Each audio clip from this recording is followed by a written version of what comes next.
Hello guys, ഇന്ന് ഞങ്ങൾക്ക് ഒരു കല്യാണം ഉണ്ട്. അപ്പോൾ രാവിലെ എണീറ്റിട്ട് ഈ കാണുന്ന സാധനങ്ങളൊക്കെ ഒന്ന് കഴിച്ചു. പിന്നെ ബാങ്ക് വിളിച്ച് സെറ്റ് ആയിട്ടാ ഞങ്ങൾ പിന്നെ ഇന്ന് ഡാൻസ് ഒക്കെ കളിക്കുന്നുണ്ട്. ഞങ്ങൾ ഇന്നലെ പ്രാക്ടീസ് ചെയ്ത് വീട്ടിലേക്ക് എത്തിയപ്പോൾ തന്നെ നേരം വൈകി. അത് കാരണം പിന്നെ കെട്ടിനൊന്നും എത്താൻ പറ്റില്ല. അവിടെ എത്തിയപ്പോൾ തന്നെ ഡാൻസ് ഒക്കെ സ്റ്റാർട്ട് ആയിട്ടാ. ശരിക്കും പറയുകയാണെങ്കിൽ ഞങ്ങൾ ഇന്നലത്തെ ഈ ഒരു ദിവസം മാത്രമേ ഞങ്ങൾ പ്രാക്ടീസ് ചെയ്തുള്ളൂ, അതായത് ഒരു നൈറ്റ് മാത്രം. അങ്ങനത്തെ ചക്കൻ പെണ്ണൊക്കെ സ്റ്റേജ് കയറിയിട്ടത് ഇനി ഞങ്ങളുടെ ഡാൻസ് ആണ് ഇട്ടാ.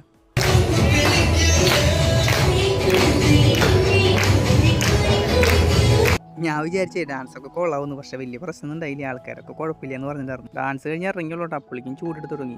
ചേട്ടാ അവിടെ വീശിണ്ടായിരുന്നു, കുറച്ചേരൊക്കെ അവിടെ പോയി നിന്നു. പിന്നെ ഈ ചേടത്തിൻ്റെ അടുത്ത് ഞാൻ നിൽക്കില്ല എന്ന് പറയാം. ചേടത്തി സിന്ദൂരൊക്കെ ഇട്ട് നിൽക്കാം, അപ്പം എൻ്റെയും കൂടി കല്യാണം കഴിഞ്ഞു എന്ന് വിചാരിക്കും. പിന്നെ ഇന്നത്തെ ദിവസം തന്നെയാണ് നമ്മുടെ തൃശ്ശൂർ പൂരം. ഞങ്ങൾക്ക് കല്യാണം കാരണം പിന്നെ പൂരത്തിനൊന്നും പോകാൻ പറ്റിയില്ല.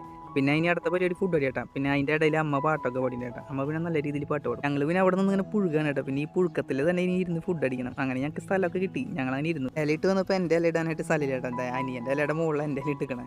അങ്ങനെ കുറേ നാൾക്ക് ശേഷം നല്ലൊരു സദ്യ കഴിച്ചിട്ടാ. ഫുഡൊക്കെ നല്ല സൂപ്പർ ഫുഡായിരുന്നു. പിന്നെ 2 തരം പായസം ഉണ്ടായിരുന്നു. ഞാൻ പാലാടനായിട്ട് മേടിച്ചു. അധികമൊന്നും കഴിച്ചില്ല, കുറച്ച് മാത്രമേ കഴിച്ചുള്ളൂ. അപ്പോൾ കേട്ടാ, ബാക്കി നാളെ കാണാം.